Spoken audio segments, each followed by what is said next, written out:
Hello, നമുക്കിന്നൊരു മുട്ട ബിരിയാണി ഉണ്ടാക്കിയാലോ? ബിരിയാണിക്കുള്ള അരി ഞാൻ വേവിക്കാൻ വെച്ചു. അത് കുറച്ച് നെയ്യോടെ വെച്ചു. പിന്നെ സവാള അരിഞ്ഞ്, തക്കാളി അരിഞ്ഞ്, ബീൻസും ക്യാരറ്റോടെ അരിഞ്ഞ് വെച്ചു. ഇത് ബീൻസും ക്യാരറ്റ് റൈസിനകത്ത് ഇടാനാണ്. പിന്നെ ഇഞ്ചി, പച്ചമുളക്, വെളുത്തുള്ളിയുടെ ചതച്ച് വെച്ചു. ഇത് റൈസിനകത്ത് ഇടാൻ കുറച്ച് സവാള എടുത്ത് വറുക്കാൻ എടുത്തതാണ്.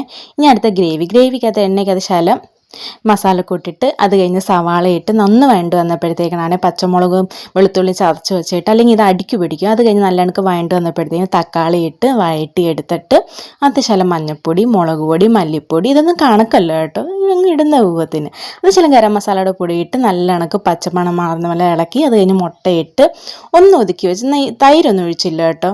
എന്നിട്ട് ശകലം മല്ലിയിലയും കൂടി ഇട്ട് സെറ്റാക്കി. ഇനി വേറൊരു പാത്രത്തിനകത്ത് ഇത് സെറ്റാക്കാനെടുത്ത് അതിന് ഗ്രേവി ഇട്ട് റൈസ്, നമ്മൾ വേവിച്ച് വെച്ച റൈസും പിന്നെ നമ്മൾ ഈ വറുത്ത് വെച്ച അണ്ടിപ്പരിപ്പും സവാളയും ഇതെല്ലാം കൂടി ഇട്ട് ഡെക്കറേറ്റ് ചെയ്ത് ബിരിയാണി റെഡി. ഇനി നമുക്ക് ടേസ്റ്റ് ചെയ്ത് നോക്കാം. ഒരു 5 മിനിറ്റ് ദം അടിച്ചായിരുന്നു കേട്ടോ. ഞാനിത് നേരത്തെ ഉണ്ടാക്കിയിട്ടുണ്ട് കേട്ടോ. തട്ടിക്കൂട്ടാണെങ്കിലും നല്ല ടേസ്റ്റാണ് കേട്ടോ. എനിക്ക് ഒത്തിരി ഇഷ്ടപ്പെട്ട്. അടിപൊളിയാണ്. Okay, by.